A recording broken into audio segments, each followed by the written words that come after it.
What's going on, everybody? This is Clint with the Die Hard MMA podcast. This podcast was filmed exclusively for odds.com. Be sure to click the link below. Check it out. We've got everything that you need over there. We've got you covered for every sport. Thank you so much for the support and good luck on all your action this week. Hey, James, I got a question for you. Have you seen Mean Girls? Of course, yeah. Stop trying to make Phil Hawes happen. It's not going to happen. The UFC is doing everything they can to get this man going, and even softballing him a guy like Jacob Malkoun just to get him that highlight reel win in the UFC. It's like, man, they are struggling so hard to get this guy built up. Now, I will say a big red flag for me here is the gym change. You know, the big thing with Phil Hawes was he was a training partner of John Jones. He would work John Jones in the gym, man. Imagine what he's going to do at 185 to these guys. Like he had this big, cocky side of him, and Jackson's MMA just isn't what it used to be. Right. And just because you train with John Jones doesn't mean you're John Jones. But now he's moved and he's training with fighters that I respect, guys like Gilbert Burns that I would go to war for. Like, that's the right place to be. That's a good move. And that change is really causing me some pause. Again, he's fought nobody, though. And that's a big red flag for me as well. The big thing for me with Phil Hawes is he is a great hammer. He's maybe the best hammer, but he's a terrible nail. If he doesn't get the finish, he gasses out, he shells up, he doesn't know what to do with himself as soon as somebody else is the one who's got their foot on the gas pedal. My breakdown for this fight hasn't changed one bit, James. It's Phil Hawes early, or it's Nassourdine late.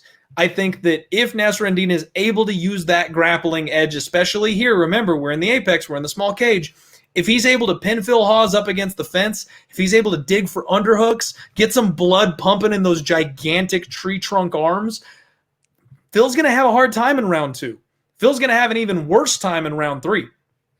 So I'm definitely looking at a violence bet here. The only problem is, once again, the bookies are not dumb. They had it set at 2.5 for us last time. It's 1.5 this time. So under 2.5 is going to be chalked to like minus 200, and I don't know that I want to play that. It really pisses me off, James, because I had not one but 2 angles that I wanted to take on this fight last time out, and I had good numbers on them. Both those are gone for me this time, and I might end up having to pass. I think I might end up taking a flyer on Nassourdine Imavov inside the distance. Maybe play it that way instead of playing him straight, since I'm not getting the number I want.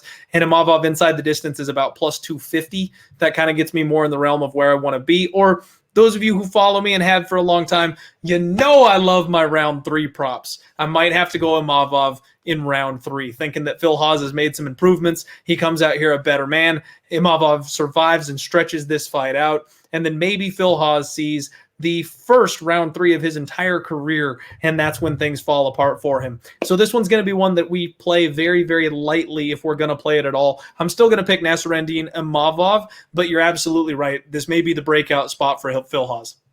Just one last thing I want to point out. All of his losses, okay, I just want to point this out. They're against good fighters. Like Andrew Sanchez, like that loss he had on, which by the way isn't even considered a loss because it was exhibition, but Sanchez just, he out wrestled him, right? I mean, it was just, that was the fight where Phil kind of was brought back down to earth. It's like, okay, you're not this, second coming or whatever. And then he fought Lewis Taylor, who ended up going to win the PFL tournament at middleweight anyways. Lewis Taylor's a good fighter. People forget Lewis Taylor had a UFC fight against Uriah Hall. That fight didn't end up happening. They rescinded his contract, so that's why he went over to World Series of Fighting. So Lewis Taylor's another good, not a bad loss to have. And Julian Marquez, I mean, Marquez, say what you want. I know he was losing that fight against Makavitolo. Maybe we can get into that later, but he still got the win. I mean, this is a guy that is very, has a lot of good wins in the UFC. Julian Marquez, has the win over Darren Stewart, the finish over Darren Stewart. This guy is pretty legit as well. So that's what, as much as you could say that Phil hasn't fought anyone good, you could also say that his losses are not against bad competition. So that's the last little point I wanted to make, but we'll see. Like I said, Saturday, we're going to learn a lot here about Phil Hawes. Absolutely. And, if I can, you touched on something that I want to, bring up there. The 2 guys that you're saying that he lost to, they're 2 guys that are durable that were able to wait him out. True. Andrew Sanchez and Julian Marquez. That's exactly what I'm talking about with Nassourdine Imavov. That's exactly the type of fighter that causes Phil Hawes problems. And that's why I like him a little bit here, is he can follow that game plan. He can follow that established blueprint of getting this guy later into a fight and then taking advantage of him slowing down. There you go.